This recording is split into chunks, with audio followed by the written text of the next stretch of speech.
Seguimos adelante aquí en Telebuen Día. Es muy grato recibir a la señora embajadora de los Estados Unidos ante nuestro gobierno, Yulisa Reynoso. Buen día, ¿cómo le va? Gracias. Es abogada, puede decirse diplomática en el sentido del cargo, naturalmente, pero también usted tiene allí un mandato político, más que nada, en ese sentido. Sí. Me asignó la secretaria Clinton con el apoyo del presidente y estoy aquí tratando de servir el país, ¿verdad? Bien. Como corresponde. Nacida en República Dominicana, emigró a los Estados Unidos en el año 1982, se formó profesionalmente en Harvard, en Cambridge y en Columbia, trabajó activamente, como les decía, por Hillary Clinton, luego por Obama, amante de los animales. Ha ido a un refugio aquí en Montevideo y ha adoptado a un cachorrito. ¿Es correcta la información que manejo? Sí, en julio fui a un refugio y adopté a una perra, Celeste se llama, y ahora es parte de mi familia, ahí está en la casa. Bueno, Celeste, ¿por qué le puso? Me imagino por el color de nuestra camiseta.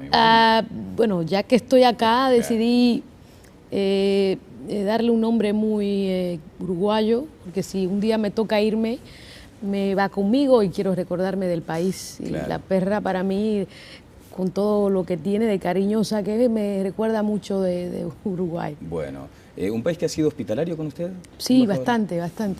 ¿Qué conoce más allá de Montevideo? Ha transitado por la zona turística. De pronto, si alguien le pregunta, descríbame a Uruguay, ¿cómo comenzaría? ¿Qué diría? Bueno, es un país muy diverso en todo lo que tiene que ver con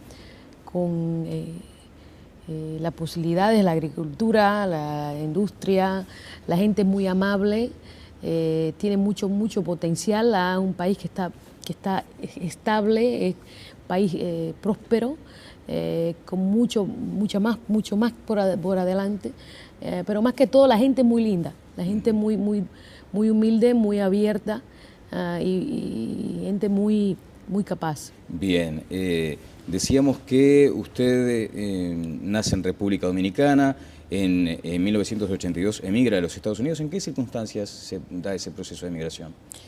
Yo me fui de República Dominicana porque mis padres vivían en los Estados Unidos. Me fui como niña a Nueva York.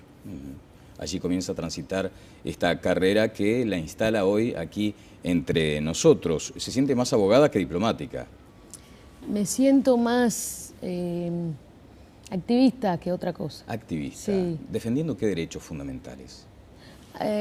Bueno, cuando terminé los estudios estuve muy envuelta en asuntos de derechos civiles en los Estados Unidos, derechos de los inmigrantes, y siempre fui muy activa en causas políticas social en los Estados Unidos. Claro, bueno, a todos nos consta esa inmigración extranjera sin precedentes en el último siglo. Desde principios de siglo se viene observando una situación de minorías convertidas ya en muchos estados en mayorías. Desde su punto de vista, naturalmente muy calificado, con una mirada muy peculiar, ¿cómo observa este proceso de inmigración en Estados Unidos hoy? El proceso es un proceso impactante, uno que como yo, bueno, inmigrante que soy, pero también viendo los cambios demográficos en el país y el impacto que ha tenido en todos los aspectos del país, de lo económico, lo político, lo social, particularmente, obviamente, de la población hispana en los Estados Unidos es significante. Y ahora ustedes saben que mañana tenemos elecciones, en eso se ve, es obvio el factor hispano en el voto y la importancia que los candidatos le están dando a esa comunidad. Un sector clave. Si me permite, vamos a escuchar lo que hace algunas horas decía el presidente Barack Obama a propósito de la importancia de los inmigrantes en los Estados Unidos. Cada día, la comunidad latina personifica el sueño americano. Es lo que motiva a millones de jóvenes a estudiar e inspira a emprendedores a abrir negocios en ciudades y pueblos a lo largo del país. Busco un segundo mandato como presidente porque creo que nuestro país es más fuerte cuando todos tienen acceso a esas oportunidades. ¿Quién decidirá lo que sigue? serás tú. Visita votemostodos.com y encontrarás todo lo necesario para votar y hacerte escuchar en noviembre. Estamos unidos. Bueno, era el mensaje presidencial para una comunidad latina que esperaba una señal fuerte. Estaba como despegado de la gran agenda el tema de la inmigración hasta que asoma con fuerza, embajadora. Bueno, el tema de migración, de reformas migratorias, me imagino que te refieres, ha sido un tema importante por los últimos, mínimo los últimos 8 años. Sí, el mismo presidente Bush también lo consideró. Que hubo ciertas reformas en el primer término del presidente Obama, asumiendo que el presidente Obama tenga la oportunidad para servir 4 más años. Sí creo que va a haber muchas más oportunidades para implementar una reforma más amplia. En un país que todavía carece de esa fortaleza de la equidad muchas veces, ¿usted advierte que sigue siendo una enfermedad cruel el racismo en Estados Unidos? El racismo en todo el mundo es una realidad. No creo que exista país en el mundo donde no exista algo de racismo. Los Estados Unidos tienen una historia muy compleja. Creo que sí, en las últimas décadas hemos podido ver cambios dramáticos para mejorar la integración de las comunidades minoritarias, de personas diversas a la sociedad americana. Eso es la realidad, que sí ha habido progreso, y el presidente Obama obviamente es una señal, demuestra eso siendo quien es, pero hay mucho más que hacer, mucho más por adelante. Claro, bueno, basta conocer la historia personal de Barack Obama para que, más allá de lo que signifiquen simpatías o antipatías por su perfil político partidario, es admirable lo que ha hecho ese hombre. ¿Usted ha sentido, por ejemplo, el golpe de la discriminación en su país, en Estados Unidos? No de manera directa, son asuntos más sistemáticos, más institucional que personal. Y nosotros, lo bueno es que hubieron comunidades antes de yo llegar a los Estados Unidos, muchos años antes, que hicieron un trabajo tan importante para poder cambiar la situación, particularmente las comunidades afroamericanas y otras comunidades hispanas que habían allá antes que llegó mi familia, que yo he podido beneficiar de esos cambios y esos movimientos políticos que se dieron, en el acceso a la educación que tuve, en el acceso a los empleos, y obviamente estoy acá porque muchas personas, muchas comunidades se movilizaron para que personas no mayoría como yo pudieran llegar a trabajo como este. Bueno, ¿verdad? yo los invito a repasar en algún momento lo que es la carrera brillante de Yulisa Reynoso en varios aspectos académicos. Y eso me lleva a preguntarle, ¿está de acuerdo con las acciones afirmativas, con lo que se denomina también discriminación positiva? Bueno, yo soy beneficiaria de acción afirmativa estilo norteamericano. ¿Cómo es ese estilo? ¿Dónde Nosotros, se basa? yo estudié en Harvard, como usted supo, como usted sabe. La razón por que estudié en Harvard es porque Harvard cuando yo entré y todavía hoy toma acción afirmativa para integrar grupos no tradicionales en su campus, ¿verdad? Eso se demuestra en que anualmente ellos hacen cosas para promover la aplicación de personas minoritarias, y también dan becas a personas minoritarias que muchos de nosotros no tenemos los recursos económicos para poder asistir a universidades como Harvard. No son cuotas, sino son oportunidades diversas y bonos adicionales para que personas como yo y personas de mi comunidad puedan participar en ese tipo de institución. En principio está de acuerdo con esa cuotificación en función de lo que se conoce entonces como acción afirmativa. Aquí se acaba de aprobar un proyecto en ese sentido. Sí, sí. Yo estoy aquí porque acción afirmativa funcionó para mí. Bueno, decíamos de la discriminación, usted mencionaba al pasar lo que había sido la acción del presidente Obama respecto a la ley de inmigración, las modificaciones en la legislación. Hay quienes entienden que de pronto no se fue a la velocidad esperada. Perdón, dígame. Hay una sensación muchas veces de algunos analistas americanos que consideran que lo de la reforma migratoria en Estados Unidos no fue a la velocidad deseada, que todavía hay camino por transitar en ese sentido. El proceso de reforma migratoria es muy complejo, requiere un voto del Congreso. El Congreso de los Estados Unidos es un Congreso muy diverso y complicado. Entonces, creo que sí hay un gran deseo de parte del presidente Obama para poder implementar una ley con el apoyo del Congreso, porque si el Congreso no apoya, no hay ley.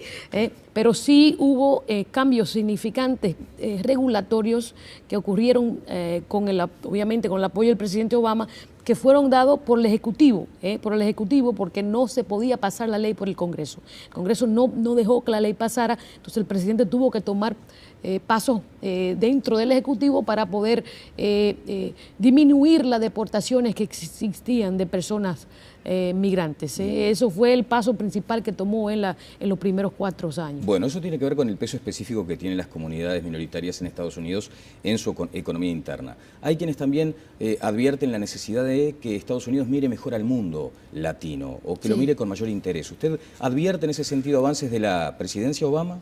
Sí, o sea, en términos de lo que le beneficia a la comunidad hispana, no hay nada directo o sea, la comunidad hispana es como muchas otras comunidades en los Estados Unidos.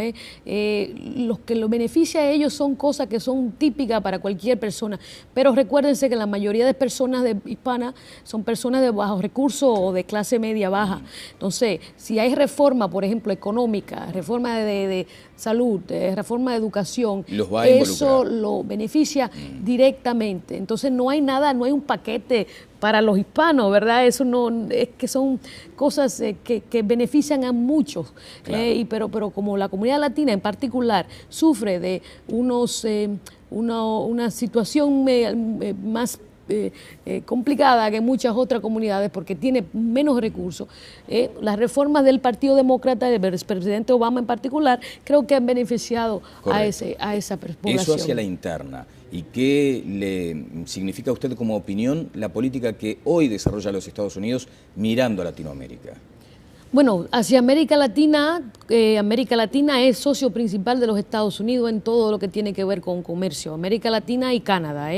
No es China, no es Europa, es las Américas. Ese es nuestro colega número 1. Entonces, en ese sentido, es muy amplia la relación comercial. En términos políticos, no hay otro hemisferio, en términos político y social, no hay otro hemisferio, en mi opinión, que tiene tanto en común entre ellos. Entre los Estados Unidos tienen más en común en términos de valores y en términos de cultura con las Américas y en cualquier otro continente, cualquier otra parte del mundo. Entonces, lo que nos une hoy son tantas cosas, el contacto es tan amplio y tan diverso que no es ya una relación solamente política o típica política de ideología o derecha, izquierda o lo que sea, sino es una relación muy compleja y muy amplia. Entonces creo que es muy, muy importante esa relación. Bien, señora embajadora, ¿y por qué todavía sigue esa suerte de mitología respecto a que Estados Unidos está como de espaldas permanentemente a las Américas y específicamente a lo que nos involucra América Latina? Eso no creo que no estoy de acuerdo con esa conclusión. Los Estados Unidos, el presidente Obama ha tomado varios pasos para trabajar muy cercamente con la región, con todos en la región, con eso que son nuestros amigos fieles de siempre y otros que no necesariamente están de acuerdo con nosotros o que nos critican por razón u otra. Hemos tratado de hablar con todos los países de la región. De nuevo, en el asunto comercial hemos expandido el contacto. Bajo presidente Obama firmamos 2 acuerdos de libre comercio, uno con Colombia y otro con Panamá. Y olvídate del contacto comercial amplio que tenemos en general con la región. En asuntos políticos, el presidente Obama, nosotros del Departamento de Estado estamos en contacto con toda la región. El presidente Obama ha viajado a la región, la secretaria Clinton ha viajado más a la región que ninguna otra secretaria de Estado en la historia de los Estados Unidos. Se ha viajado que ni recordamos la milla que tiene tantas veces que ha viajado en la región. Entonces, son asuntos más simbólicos, ¿verdad? Un viaje es un viaje, pero claro, sí demuestra el respeto y el interés que existe por parte de mi gobierno hacia América Latina. Lo ideológico contamina mucho los vínculos muchas veces, o sea, cuando se interpreta el mapa geopolítico, ¿ustedes advierten que hay demasiada ideología detrás de las posturas de cada uno de los países? O sea, advierten, bueno, esta corriente chavista nos puede llegar a significar una complicación en el futuro. Bueno, nosotros creemos que hay retórica que no es necesariamente beneficiosa para diálogo, ¿verdad? Y hay líderes en la región que algunas veces sí tienen razón por estar en desacuerdo con nosotros. Todo el mundo tiene derecho a su opinión, pero hay otras, bueno, no solamente el tono, sino que algunas opiniones no están basadas en la realidad, entonces, y no son correctas, no son basadas en... Cíteme un ejemplo, embajadora. Que te digo, o sea, asumen que nosotros, por ejemplo, no queremos dialogar, o asumen que nosotros queremos hacer cosas en la región en contra de pueblos o gobiernos, que no es la realidad, que son ideas y opiniones basadas quizás en tiempos atrás, y que no están basadas en lo moderno, en lo que es la evidencia que es la vida que vivimos hoy como vecinos. Y algunos de estas personas viven de eso, viven de la retórica, viven del pasado, y nosotros no estamos viviendo en el pasado.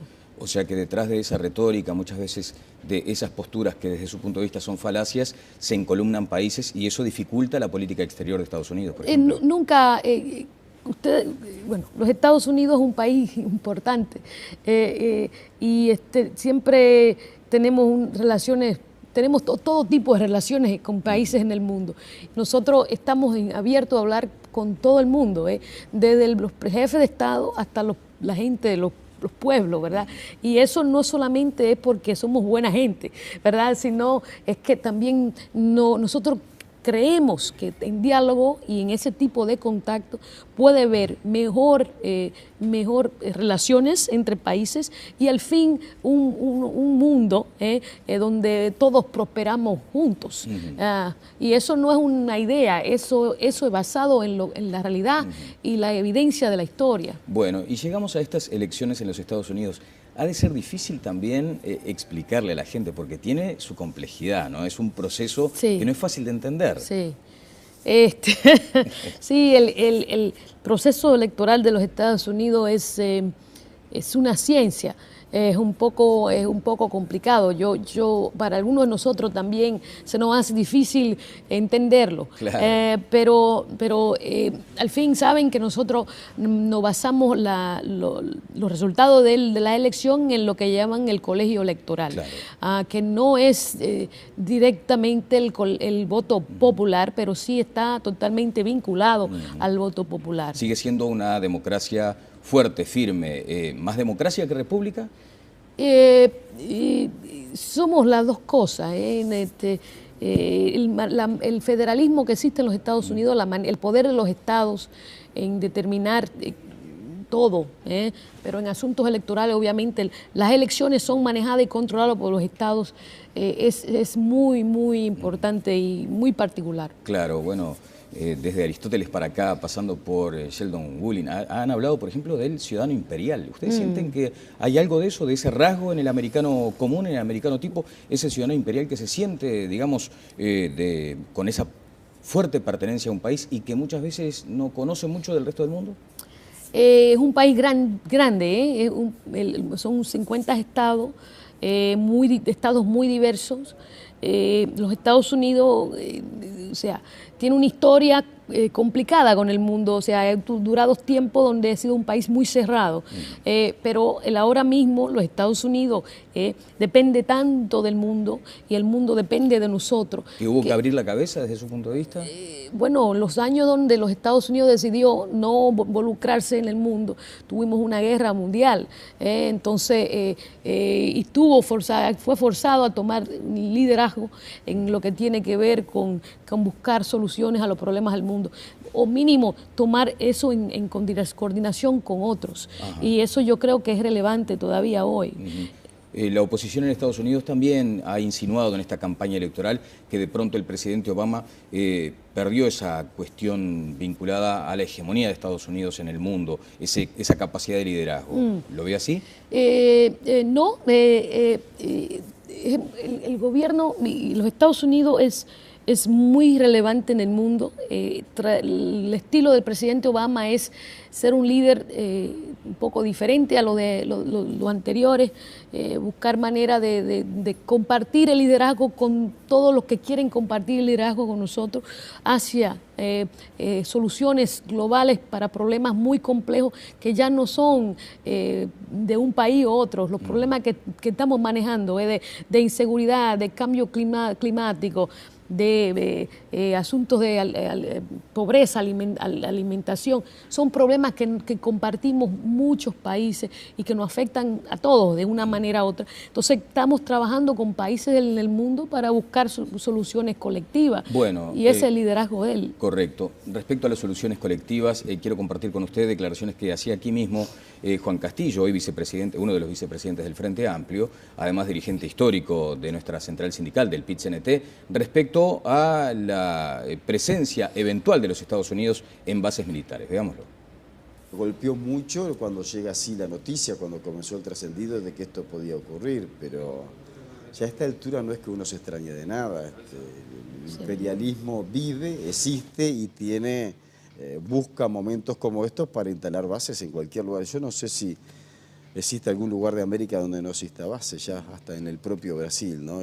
Lo que es una afrenta para nuestro gobierno que esto ocurra. El Frente Amplio, en ese sentido, está llamado, desde su punto de vista, a un pronunciamiento fuerte, firme. La señora embajadora ha dicho, por ejemplo, que avanza mucho un acuerdo en materia de defensa con Uruguay. Nosotros tenemos resoluciones políticas del Frente Amplio, desde su declaración de principio hasta en cada congreso como el anterior, a manifestarnos en contra de la posibilidad de acercamientos, de cercanía o facilitamiento a posturas estratégicas de parte del imperialismo de los Estados Unidos. Señora embajadora. Sí. Que quiero que usted me pregunte mi comentario sobre eso. Su comentario sobre eso, pero en todo caso empezamos puntualmente por el aspecto vinculado a si hay idea de parte de la embajada de la instalación de una base militar en Uruguay. Absolutamente no. No sé cómo más responder esa pregunta porque es un sueño ese. De ninguna manera tenemos ningún... ¿Es un sueño o una pesadilla? No sé, quien sea, pero al fin no hay ningún plan, ninguno. Bien. Y que un dirigente calificado de la fuerza política en el gobierno siga hablando del concepto de imperialismo. Yo creo que no hay, nosotros no estamos, nadie está interesado en el imperialismo. Yo lo veo como una idea de los tiempos atrás. Nosotros, como le planteé, estamos muy interesados en buscar socios en la región, países y pueblos que quieren trabajar con nosotros. Creo que hay interés de muchos países, sí, de trabajar con nosotros. Con Uruguay en particular tenemos una muy buena relación, es una relación muy diversa y creo que tenemos capacidad para compartir aquí con los uruguayos y también nosotros podemos también obviamente beneficiar bastante de ese contacto con Uruguay. Es una relación que nos beneficia a los dos países. Correcto. ¿Es parte de ese beneficio la instalación de la DEA, por ejemplo, en Uruguay? Nosotros tenemos la DEA participa en casi todos los países de las Américas.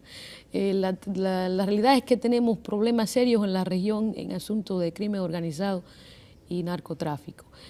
Nosotros creemos, dado la experiencia de la DEA en los Estados Unidos y en muchos países de la región, que sí hay beneficio de que la DEA participe en Uruguay, en coordinar con las autoridades uruguayas en asuntos de contra crimen organizado, investigaciones, asuntos de coordinación y de apoyo. Instalándose físicamente, materialmente en Uruguay. Sí, claro, claro. ¿Eso tiene fecha ya determinada? Ellos llegaron ya, están están en la embajada. Pero ya están trabajando, Están trabajando como tal, institucionalmente, digamos. Están trabajando con el Ministerio de Interior acá, Correcto. apoyándolo sus esfuerzos. Bien, un paréntesis respecto a la elección. ¿Esperaba un final tan reñido? ¿Esperaba una situación tan incierta, digamos, sobre el resultado electoral de mañana?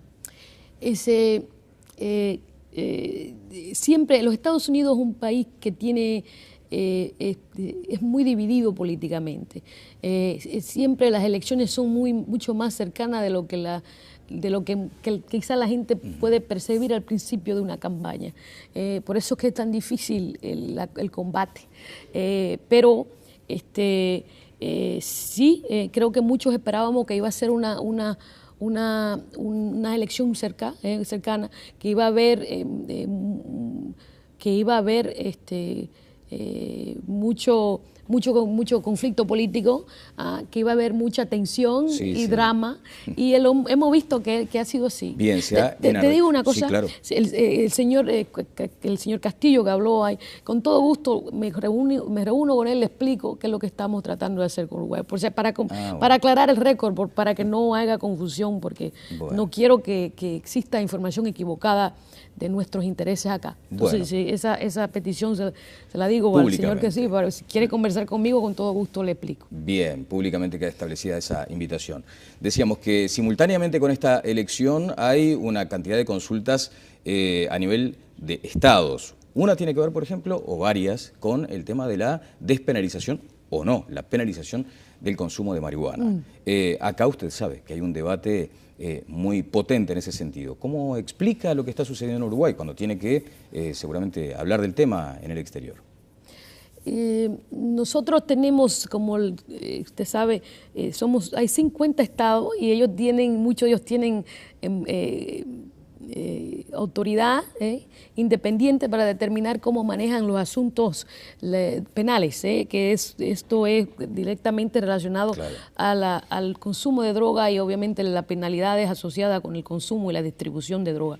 Entonces, eso sí, he estado en muchos estados por varios años, de California a Colorado, varios estados han pasado legislación interna. ¿Tiene una postura personal usted, señora embajadora? Yo no puedo hablar, bueno, de manera personal, yo creo que sí hay necesidad, ¿verdad?, de buscar diferentes alternativas a los problemas que existen con asuntos de narcotráfico y el consumo de droga, ¿verdad? Y que nosotros tenemos que ver cómo podemos hablar y tener diálogo entre, por ejemplo, todos los países del mundo, particularmente los países de las Américas, donde estos problemas son muy serios, que están llevando a mucha violencia. ¿La vía Uruguay es una opción, entonces? Bueno, la vía Uruguay no la conozco completamente porque fue hoy que salió pero sí sé que tienen meses en conversación y diálogo para poder plantear una idea particular. Claro, pero el concepto base es la despenalización. Sí, depende cómo funciona la despenalización,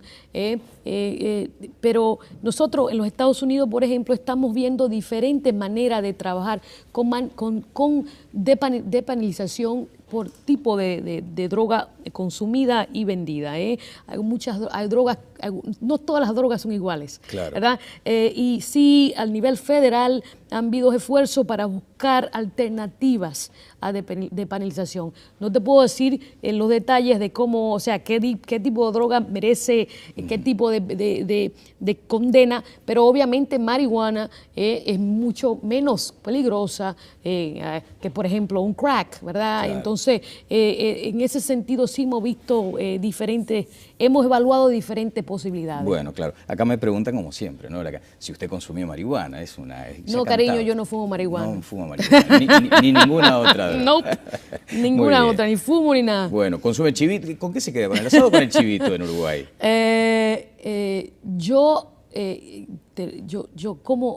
Es un crimen aquí decir esto, pero ver, yo no como carnes rojas. Bueno, entonces, me gusta mucho el pescado uruguayo. Bueno, no me sorprende tanto su afirmación. El canciller de la República no consume carne roja, imagínense, y tiene que defender después esta. Yo mínimo como pescado, él no come pescado. Tampoco, es cierto. Sí. Sí, él es vegano, vegano total. Yulisa, le quiero agradecer muy especialmente estos minutos aquí, además la invitación que nos ha cursado para participar de lo que también se vive como una fiesta de la democracia, ¿no? Mañana en la embajada se vestirá de fiesta para este acto eleccionario y bueno, le esperamos pronto por acá. Gracias. Que pase usted muy bien. Yulisa Reunioso, embajadora de los Estados Unidos ante el gobierno uruguayo. Pausa y seguimos adelante en Tele Buen Día.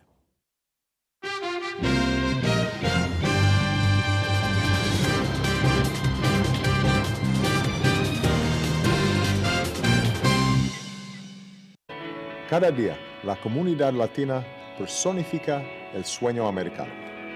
Es lo que motiva a millones de jóvenes a estudiar e inspira a emprendedores a abrir negocios en ciudades y pueblos a lo largo del país. Busco un segundo mandato como presidente porque creo que nuestro país es más fuerte cuando todos tienen acceso a esas oportunidades. Quien decidirá lo que sigue serás tú. Visita votemostodos.com y encontrarás todo lo necesario para votar y hacerte escuchar en noviembre. Estamos unidos. Bueno, era el mensaje presidencial para una comunidad latina que esperaba una señal fuerte. Estaba como despegado de la gran agenda el tema de la inmigración hasta que asoma con fuerza, embajadora. Bueno, el tema de migración, de reformas migratorias, me imagino que te refieres, ha sido un tema importante. Bueno, celeste, ¿por qué le puso? Me imagino por el color de nuestra camiseta. Bueno, ya que estoy acá, decidí darle un nombre muy uruguayo, porque si un día me toca irme, me va conmigo y quiero recordarme del país. Claro. Y la perra para mí, con todo lo que tiene de cariñosa que es, me recuerda mucho de Uruguay. Bueno, ¿un país que ha sido hospitalario con usted? Sí, embajadora? bastante. ¿Qué conoce más allá de Montevideo? Ha transitado por la zona turística. De pronto, si alguien le pregunta, descríbame a Uruguay, ¿cómo comenzaría? ¿Qué diría? Bueno, es un país muy diverso en todo lo que tiene que ver con